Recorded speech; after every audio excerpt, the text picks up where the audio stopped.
छत्रपती शिवाजी महाराज की जय भवानी।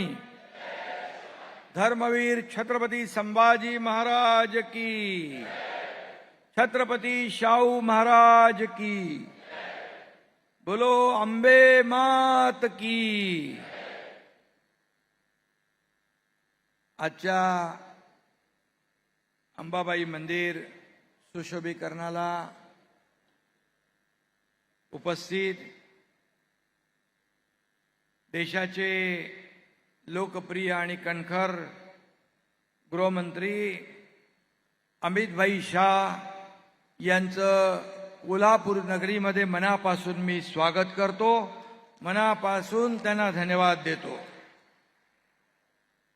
या कार्यक्रमाला उपस्थित राज्याचे लोकप्रिय मुख्यमंत्री देवेंद्र फडणवीसजी, रवींद्र चव्हाणजी, हसन मुश्रीफजी, प्रकाश आंबेडकरजी, आशीष शेलारजी, शिवेंद्रराजे भोसलेजी, जयकुमार गोरेजी, चंद्रकांत पाटीलजी, माधुरीताई मिसाळ, धनंजय महाडिक, धैर्यशील माने, विनय कोरेजी, सर्व व्यासपीठावरील खासदार, आमदार, महायुतीचे सर्व पदाधिकारी आणि समोर बसलेल्या आमच्या लाडक्या बहिणींनो आणि लाडक्या भावांनो, कोल्हापूरच्या या ऐतिहासिक आणि पवित्र नगरीमध्ये आज अंबाबाईच्या मंदिराचं सुशोभीकरण या ठिकाणी अमितभाईंच्या शुभ हस्ते झालेलं आहे। खरं म्हणजे आज या शक्तिपीठाच्या आधुनिकीकरणाचं आणि सुशोभीकरणाचं काम सुरू होतंय। आजचा दिवस केवळ कोल्हापुरात नाही तर उभ्या महाराष्ट्राच्या आणि देशाच्या सांस्कृतिक इतिहासात सुवर्णाक्षरांनी लिहून ठेवणारा आजचा दिवस आहे। कोल्हापुरी नगरी दक्षिण काशी म्हणून ओळखली जाते।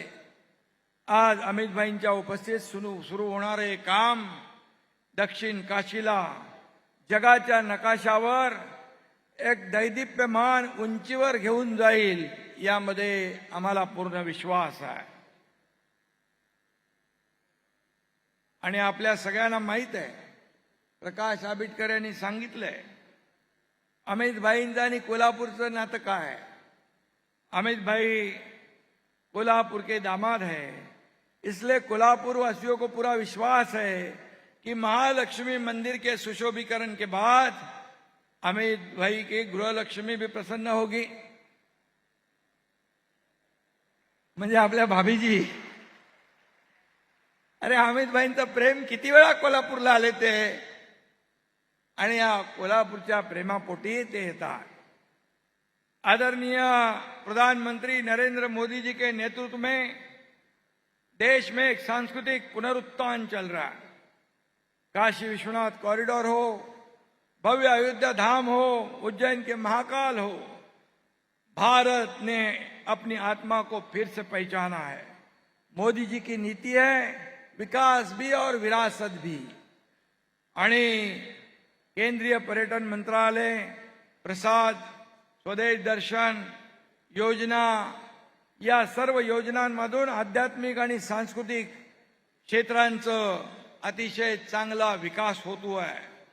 आणि म्हणूनच देशाला 12 वर्ष, मोदींच्या प्रधानमंत्री पदाला 12 वर्ष झाली। एक यशस्वी आणि लोकप्रिय प्रधानमंत्री म्हणून त्यांनी आपल्या देशाचा गौरव 7 समुद्रा पलीकडे पोहोचवला आणि त्यामध्ये अमितभाई देखील त्यांच्या पाठीशी सावलीसारखे उभे राहिले। हा देखील एक इतिहास आहे। आणि म्हणून महालक्ष्मी मंदिराचं जे आज सुशोभीकरण होतंय त्याला एक आगळा वेगळा इतिहास आहे। आणि म्हणून मगाशी सांगितलं की देशातल्या जनतेला एक सुरक्षित भावना मनामध्ये निर्माण होते आणि त्याचबरोबर आतंकवादी आणि नक्षलवाद्यांच्या छातीमध्ये आणि पोटामध्ये भीतीचा गोळा येतो, तो या आपल्या अमितभाई शाह यांच्या कर्तृत्वामुळे काश्मीरचं 370 कलम हटवण्याचं काम अमितभाईंनी केलं मोदीजींच्या मार्गदर्शनाखाली. आणि त्यांनी सांगितलं होतं या संपूर्ण देशातला नक्षलवाद 2026 पर्यंत पूर्ण त्याचा खात्मा केला जाईल. तो देखील अमितभाईंनी नक्षलवाद संपून टाकण्याचं काम या ठिकाणी केलेलं आहे. महाराष्ट्र, गडचिरोली आणि संपूर्ण देश नक्षल मुक्त करण्याचं काम अमितभाईंनी केलं. आणि जे ते बोलतात ते करून दाखवतात, ही त्यांची ख्याती आहे. एकदा शब्द दिला की शब्द म्हणजे पत्थर की लकीर आहे. आणि एखाद्याच्या मागे उभं राहण्याचा निश्चय केला, त्याच्या पाठीशी पहाडासारखे उभं राहण्याचं कामही ते करतात.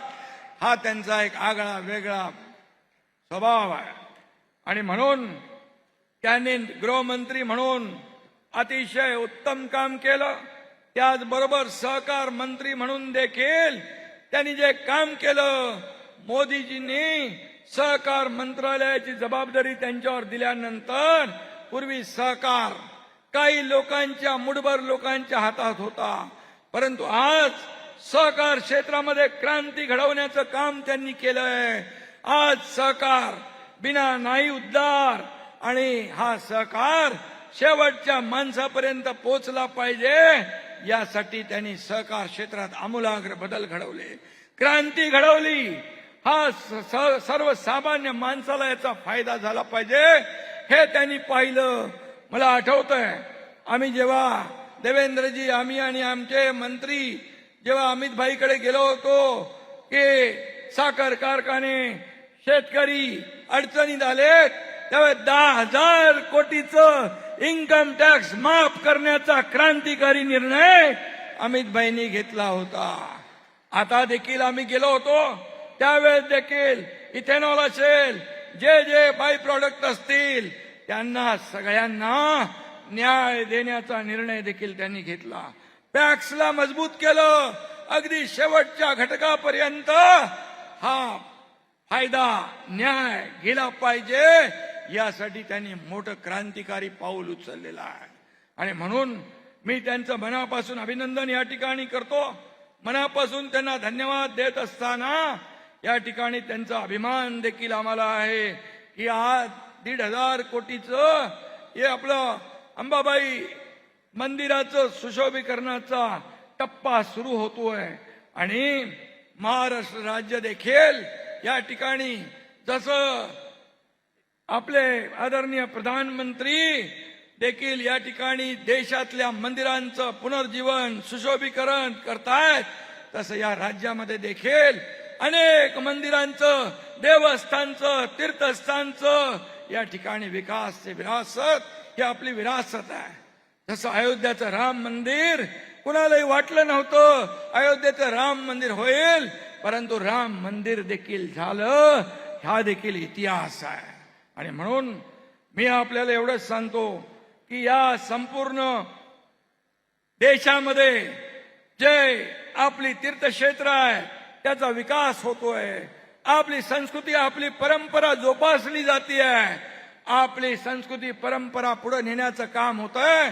तसंच मोदीजी आणि अमितभाईंच्या मार्गदर्शनाखाली या राज्यात देखील आपली तीर्थक्षेत्र, आपली प्राचीन मंदिरं, आपले गडकोट किल्ले, त्यांचं पुनरुत्थान, त्यांचं सुशोभीकरण, त्यांचं संरक्षण, त्यांचं जतन करण्याचं काम महायुती सरकार या ठिकाणी करतोय.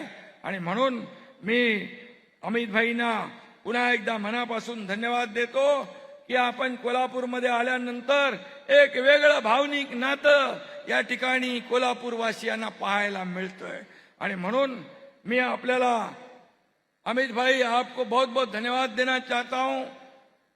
महाराष्ट्र में जब जब आप आते हो और ऐसे जो काम है उसका भूमि पूजन होता है, लोकार्पण होता है, इससे हमें ऊर्जा मिलती है, प्रेरणा मिलती है और हमें काम करने की ताकद मिलती है.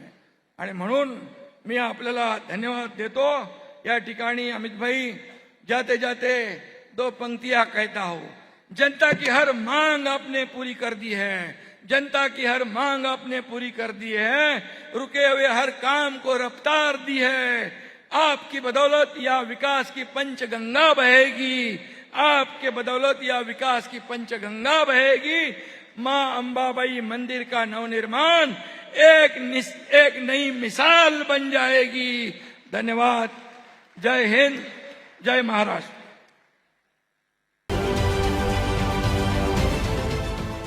देश विदेशातील प्रत्येक घडामोडींचे लाईव्ह अपडेट मिळवण्यासाठी आता साम टीव्हीच्या सर्व सोशल मीडिया प्लॅटफॉर्मला लाईक, फॉलो आणि सबस्क्राईब करा। तसंच सर्व नोटिफिकेशनसाठी बेल आयकॉन प्रेस करायला विसरू नका।